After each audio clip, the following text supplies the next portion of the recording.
go. So I am broadcasting now to YouTube, but we're early. So we still have, well, according to the YouTube countdown, we have about a minute before we're going to be good to go. And there was one thing I wanted to try. And this is one of my favorite little gifts oops, to give. let me I love how turn that off. Mute that. it looks so elegant and tasteful. There we go. Okay. So, like I said, we're a little bit early on YouTube, but I wanted to do a quick little test. I wanted to sneak in here and see if I could figure something out. And, okay. So I am going to, Pat, I'm going to pick on you since you were here first. We'll see if this works.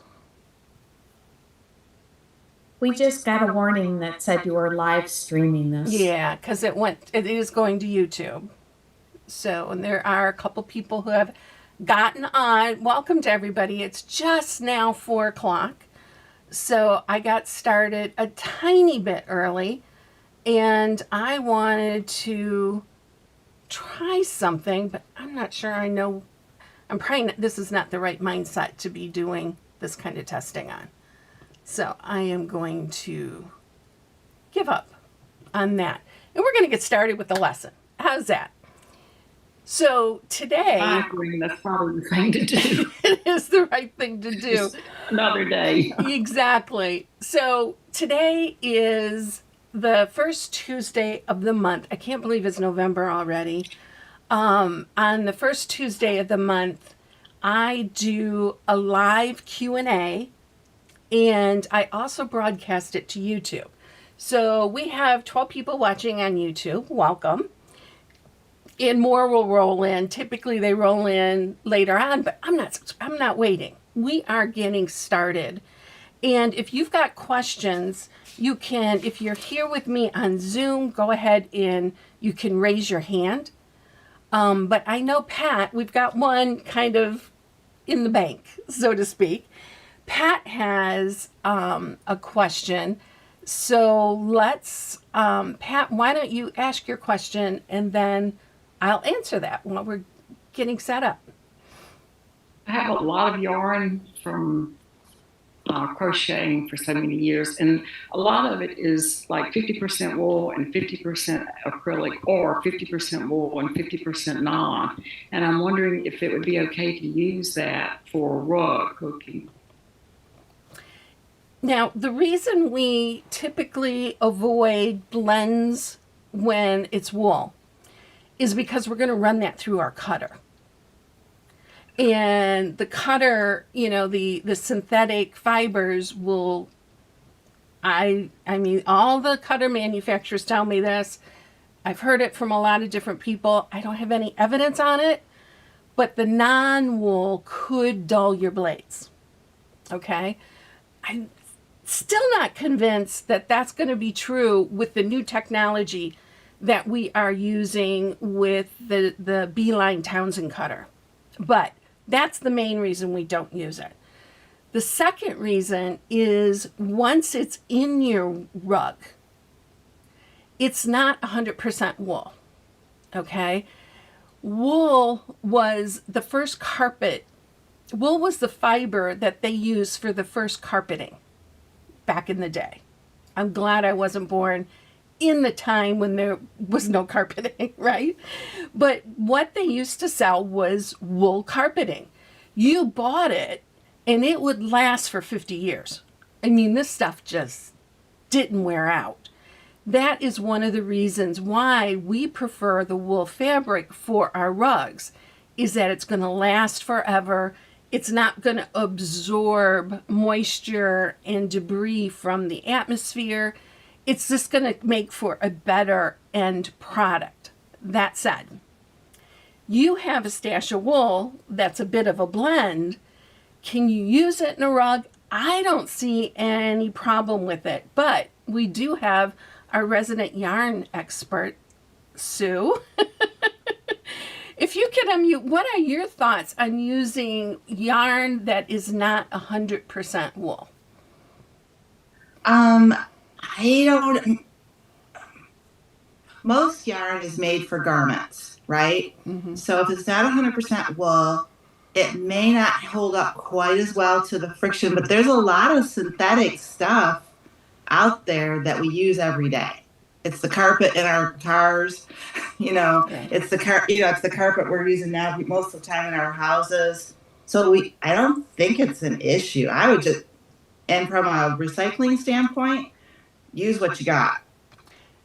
I agree. I'm kind of right with you on that, where if you've got that as a resource sitting there, by all means use it. Mix it in. The next question I usually get, do I have to make the rug all yarn or all fabric? And the answer is no, you can mix them. So the place where I will mix in yarn the most is years ago. Okay, so when I bought my Townsend cutter, I have an original Townsend, and I have all the blades, 2 through 9. And I didn't think anything of it. I needed the 2 for when I hook a landscape.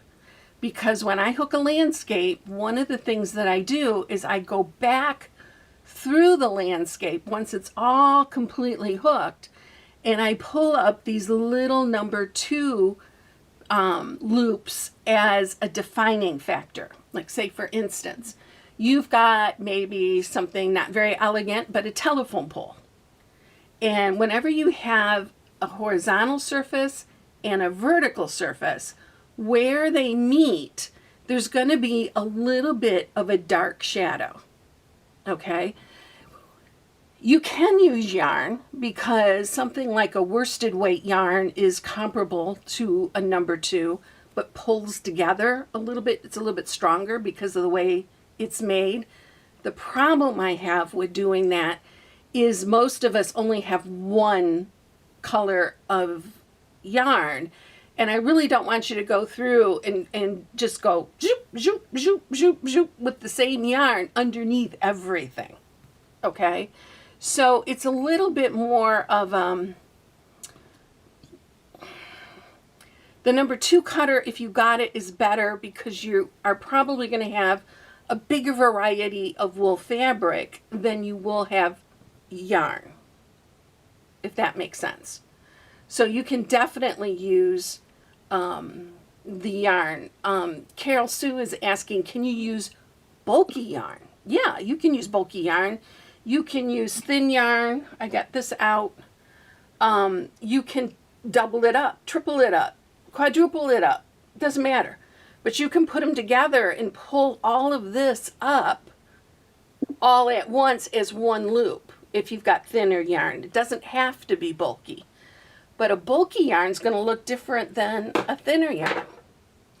And if you're putting 2 together, you could also do 2 of one green and maybe 1 of a different color of green.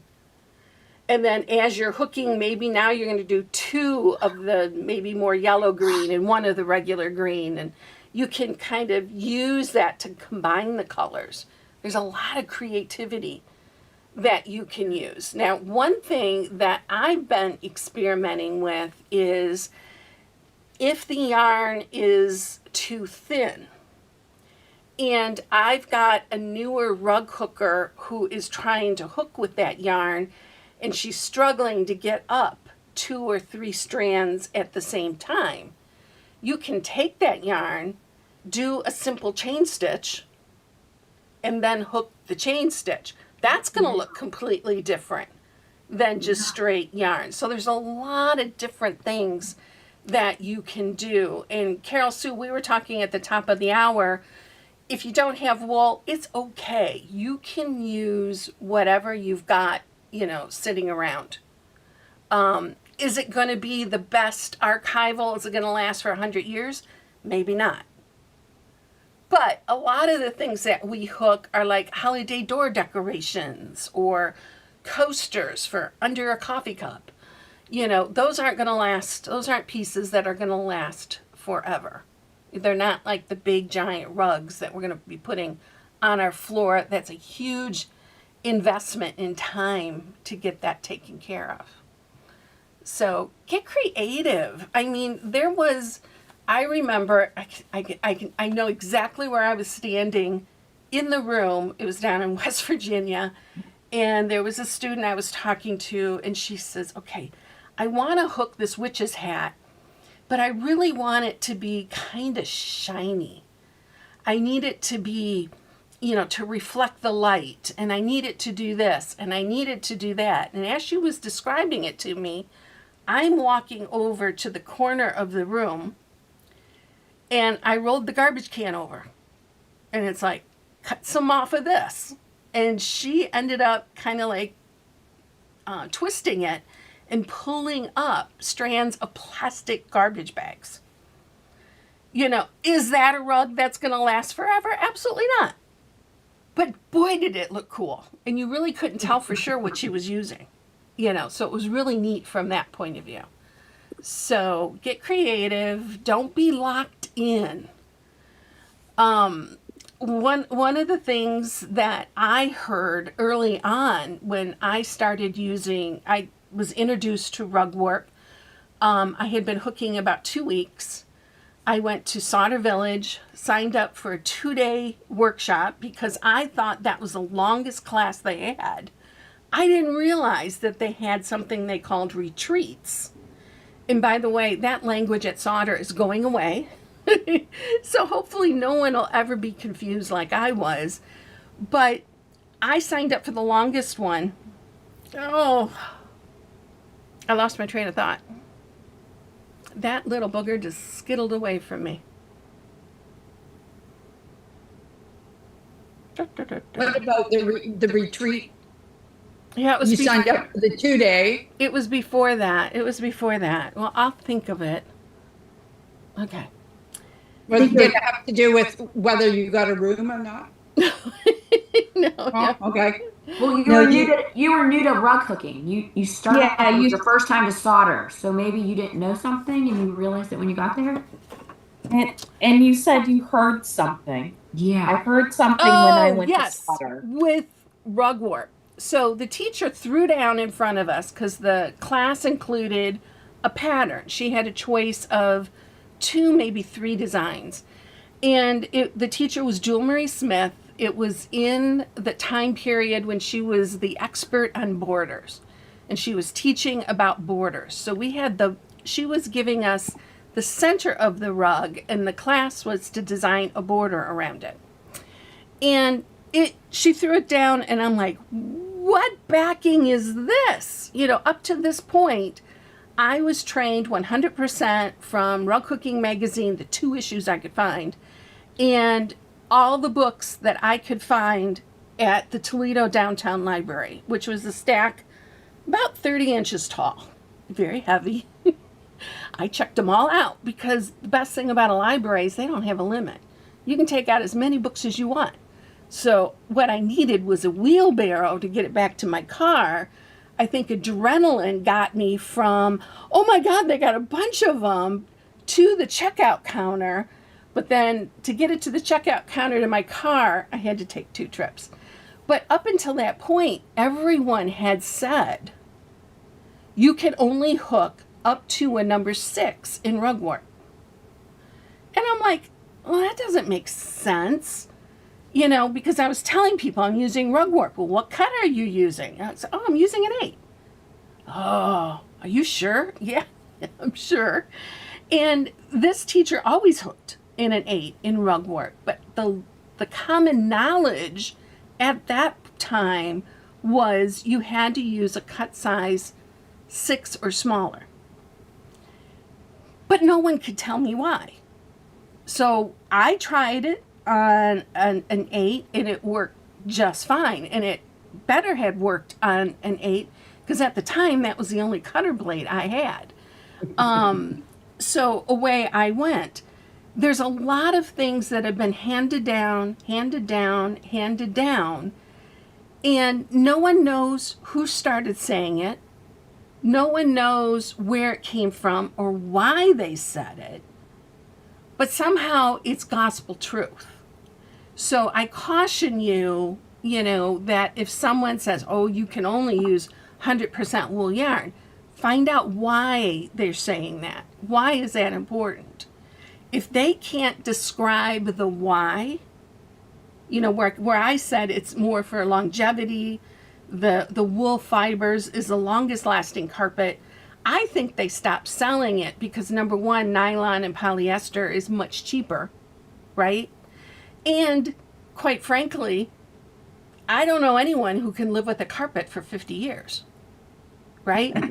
Just because it still looks good, you're going to want to change it. But then it's like so expensive, and it's really hard to find. Someone had told me a couple of years ago that they found some wool carpeting, and I don't remember what the cost per square yard was, but it was astronomically prohibitive. And I'm sure they didn't have the color selection that you would want to see, but it's just not used. It's not commonplace anymore because our culture is, I don't like that, let's change it, right? So that's kind of, I think, where that kind of went by the wayside. But whenever you hear anything on rug cooking, always find out why. Why are they saying that? Okay. So I need questions. Dawn, go ahead. I thought, or someone told me, I can't remember what teacher, was it's just because you can't iron it. You can't, because it will melt or something? Does it melt? Yeah, a lot of the other fibers will melt, and I've heard stories of rug cookers discovering that by putting their rug on the floor, thinking they can use their carpet as an ironing board, and then they melt their wall-to-wall carpet. So don't do that. So yeah, that could be part of it, but there are other ways to steam. I mean, you could get a vertical steamer, where you don't have to touch with the iron at all. So there are ways around that. It's just basically, it doesn't give that same long-lasting effect that a wool carpet will give. Before I made my room size rug, I was at Teacher's Workshop, and I asked every single person that I knew, I asked them two things. I heard you hooked a room size rug. How did it hold up? And then I got the story. At the time, Sibel Osika told me that she hooked one 17 years ago. And this was probably 20 years ago when I asked her. She said, I hooked one 17 years ago. It's on the floor, and you have to walk across the corner to get to the only bathroom on that floor. So she says that there's a lot of traffic, and she says you can't even tell. There's nowhere. It's still as perfect as the day she put it down. The second question I asked him was, who else do you know hooked a room size rug? And then I would find that person and try to figure out, is this something that I really wanted to spend, however much money it was, however much time it was, doing a room size rug? And everybody who did one said, yes, it's well worth it. They hold up really, really well. Even the fine cut shaded ones, because Sibel's was fine cut shaded. Okay, so for small pieces like you're going to use for a pillow or something, I know you steam those and press those and they look better. But for a rug, do you do that with a rug? Steam them? You make a big... Yeah. Oh yeah, I steam everything I make. What it does is think about when you knit or crochet a sweater. You don't block just the baby sweaters, you block the adult size sweaters too, right? So it's a way of sort of fixing it in place, because as that rug is on your frame, it's going to get stretched and twisted and all kind. Even if you're careful to keep your fibers going north, south, east, west, it doesn't really matter. You know, they're still going to get stretched out of shape. And what happens with the steaming is it tends to put all that back into place. So if you know you're using something that's not 100% wool, I would just increase the distance. Part of it is getting it damp and warm. So when I am steaming a rug, I use a spray bottle as much as I use an iron. I'm spritzing that thing down. I'm using a wet towel on top of it. Then I steam it, you know. So if you do those kinds of things, or maybe get a steamer, those kind that, you know, they use in the stores, you know, so you can iron something, you're getting the fibers warm. It's not about squishing the loops flat, because you don't push the iron down. When you're done steaming it, the one step that not a lot of people teach, but I think it is the most important. If you're not going to do this step, don't do the rest of it. The most important step is to measure the diagonals, assuming it's a rectangular or square rug, and making sure that those diagonal measurements match. If they don't, you pull on the short one. Then you measure it again. Now the other one. So you pull it the other way. And you're going to do that until it's perfect. Then you walk away. And I say walk away at least a week. It's going to depend on how humid the air is, what time of year it is, the whole bit. The longer the better. If you can let it sit in place for a couple of weeks, that's even better. You want it to be 100% absolutely dry. Because what'll happen is once it's dry, it'll remember the shape it's in. So if you're a little bit anxious and you're going, okay, it feels warm, it feels dry, and you flip it over and you roll it up and you stick it somewhere, guess what shape it's going to remember? It's going to remember it itself all twisted up. It's not going to lay flat. Okay, if you let that dry properly and then roll it up and store it for however long you want to store it, you flip it out and it's flat as a pancake. So Do you steam both sides of it? both sides, and often multiple times. I'll often steam the front, flip it over, steam the back, flip it over, steam the front. It's kind of like, okay, I'm getting bored of this. How much more can I take? Once it's right, you kind of know. It's almost like the rug finally goes, oh. And the fibers all relax, and you can kind of sense it. It's not, I can't tell you to look for this or look for that. You just have to kind of if you don't think you've steamed it enough, you probably haven't. Keep going, right? And then once you're like, okay, surely this is enough, then measure the diagonals and then let it dry in place. Okay, thank you. That's good to know, yeah. Yeah. And I steam it before I cut it off. Okay?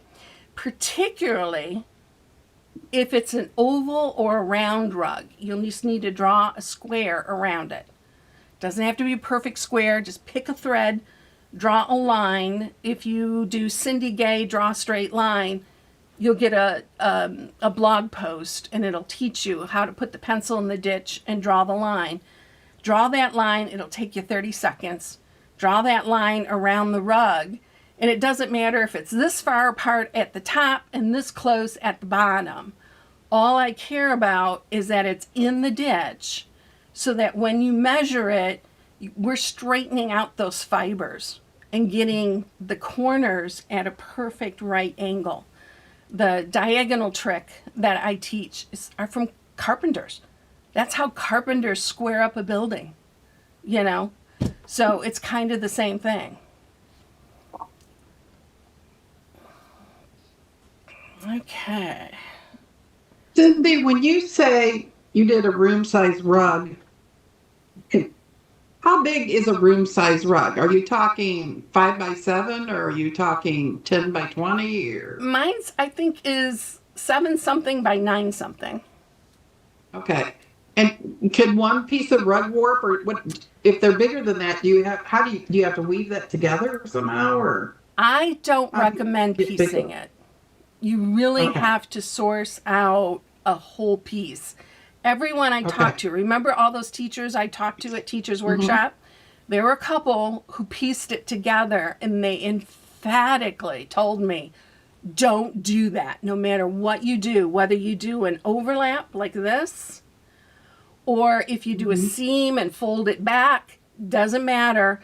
What happens is when that rug wears, a rug on the floor will kind of pick up a bit of a patina.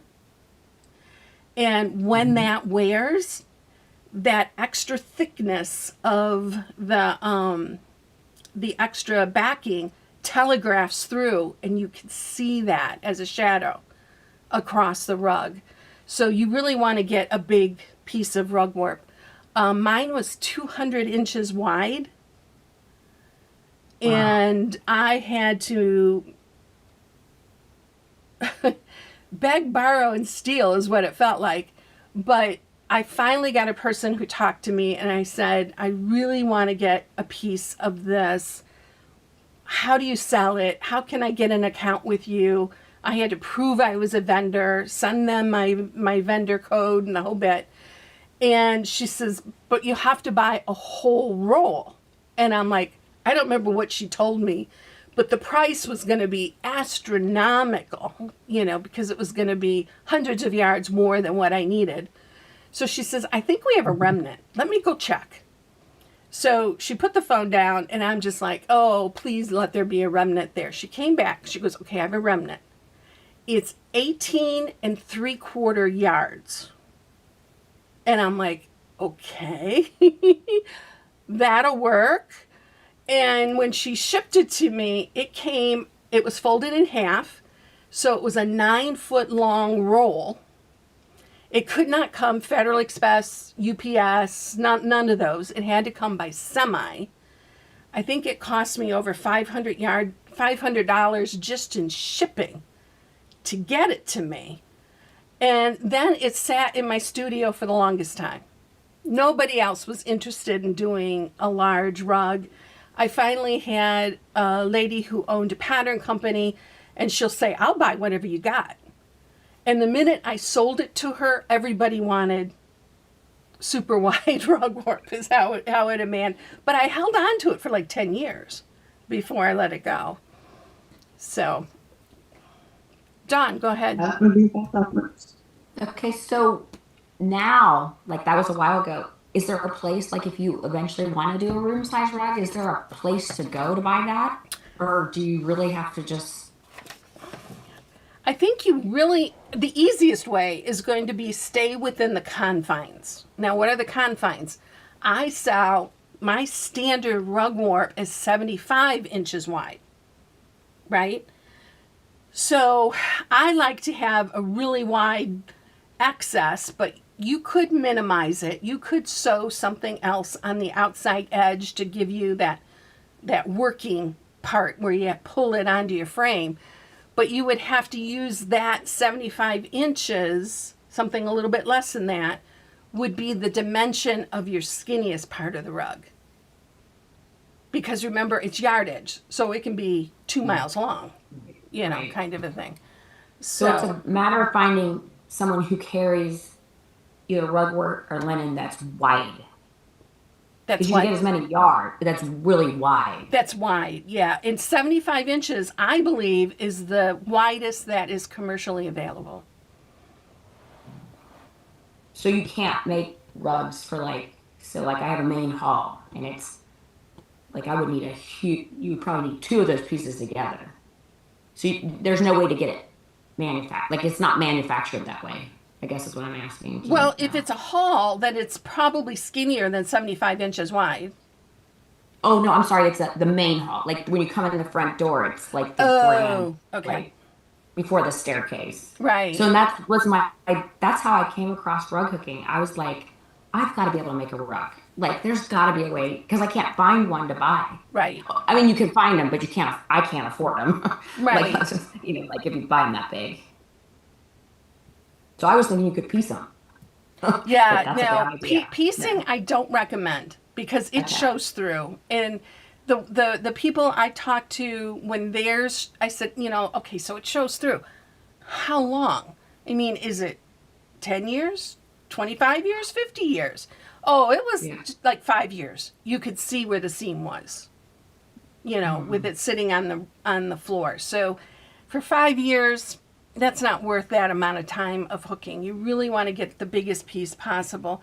If I get a sense that there's enough people interested in that, I might look out again and see if I can find, and get back in. And, by now I'm sure the people who work there no longer work there. I'm going to be dealing with a whole nother set of people It started. and starting over, but I'd be willing to do that. I have a vendor ID. I have all the credentials, that they're going to be asking for to do that.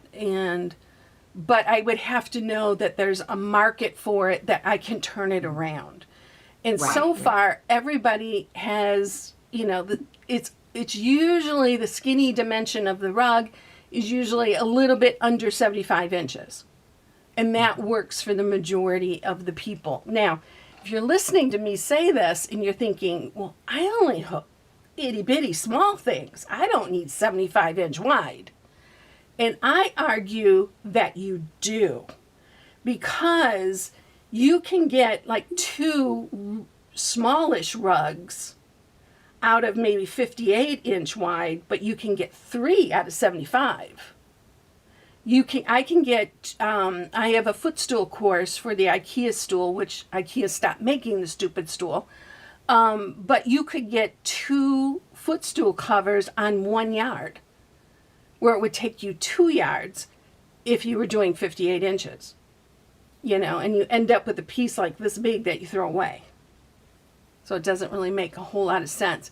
The more you cut it into smaller pieces, the more you need the wide width. So it doesn't really matter direction, up, down, sideways, which way you cut it, which way the rug goes, does it? There's no right or wrong, just any direction. Yeah, not for the backing. It's going to be just whatever it is. Oh, okay. Yeah. That's good. Yeah. Yeah. Thank you. I don't have any more comments on YouTube. So for those of you watching on YouTube, if you've got a question, you can put it into the comments. I'm going to answer maybe a couple more questions, and then we are going to turn YouTube off, and I'll finish up here with you guys on Zoom. So if you're here on Zoom and you hear me go into my spiel to say goodbye to YouTube, don't leave because there's more coming. Okay, any other questions?